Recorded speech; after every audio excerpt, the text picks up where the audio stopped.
Imagina só um lugar onde dunas de areia gigantes encontram lagoas de água doce bem ali, pertinho do mar. Um lugar que é um verdadeiro santuário para a vida selvagem. Pois é, esse lugar existe, chama Bojuru e fica no sul do Brasil. Só que esse paraíso está bem numa encruzilhada, sabe? De um lado, a natureza e a tradição. Do outro, um futuro industrial que ameaça mudar tudo. Vamos mergulhar nessa história para entender esse conflito. E aqui a gente já vê o tamanho do dilema. De um lado, você tem a vida que floresce ali, no seu próprio ritmo. Do outro, a promessa de progresso que chega na forma de turbinas eólicas e minas a céu aberto. São dois futuros completamente diferentes disputando o mesmíssimo pedaço de terra. A questão que fica é, qual deles vai prevalecer? Bom, para a gente entender de verdade o que está em jogo, primeiro a gente precisa conhecer a alma de Bojuru. O que é que torna essa terra tão especial, uma verdadeira joia escondida, tanto na natureza quanto na história das pessoas que vivem lá? Olha, a geografia dali é uma coisa única.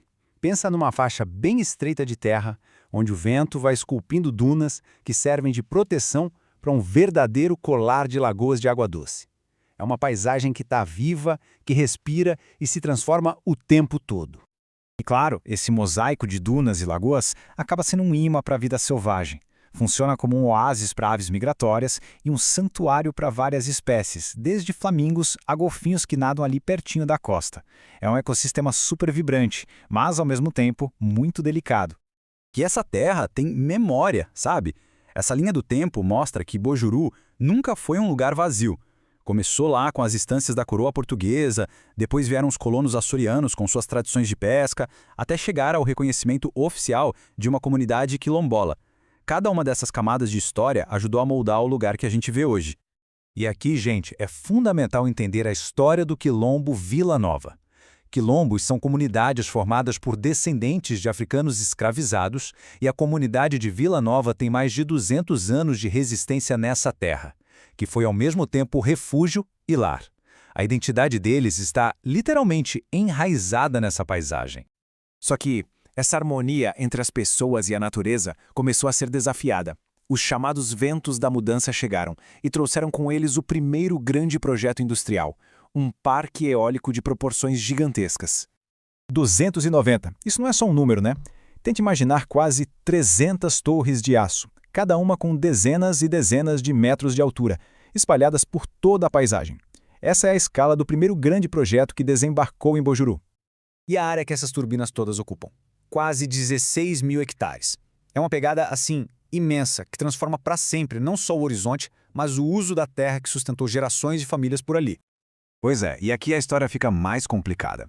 A promessa é de energia limpa, e o projeto até ajuda a remover plantações de pinos, que é uma espécie invasora. Mas a realidade é a pressão sobre a vida selvagem, o impacto visual e o barulho constante para quem vive ali. É aquele dilema global da energia renovável.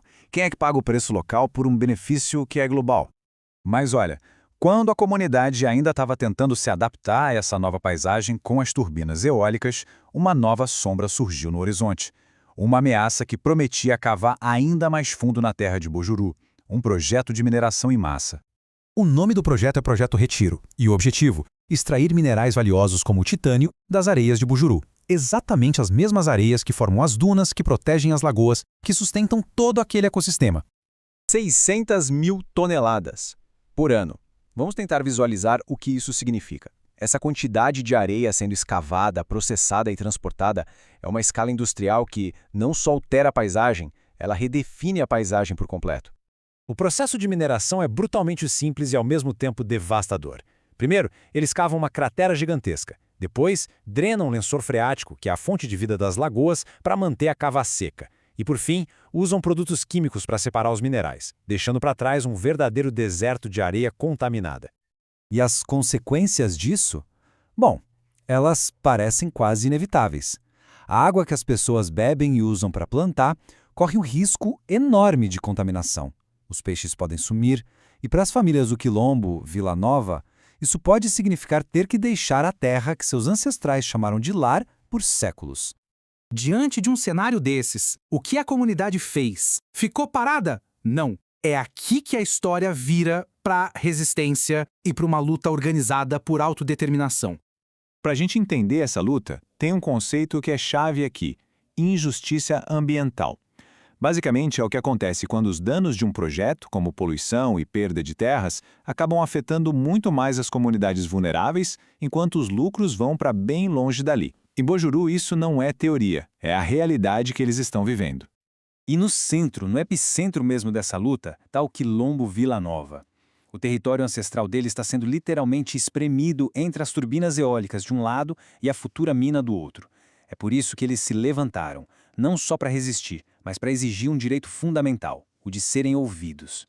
A voz da comunidade ecoa forte numa frase que resume tudo. Esta é a nossa terra, nossa água, nosso futuro. Precisamos ser ouvidos antes que qualquer decisão seja tomada. Repare que não é um não ao progresso, mas um sim ao direito de decidir sobre o próprio destino. E olha que incrível, essa exigência não ficou só no discurso não. A comunidade agiu de um jeito super inovador. Eles criaram o próprio protocolo de consulta.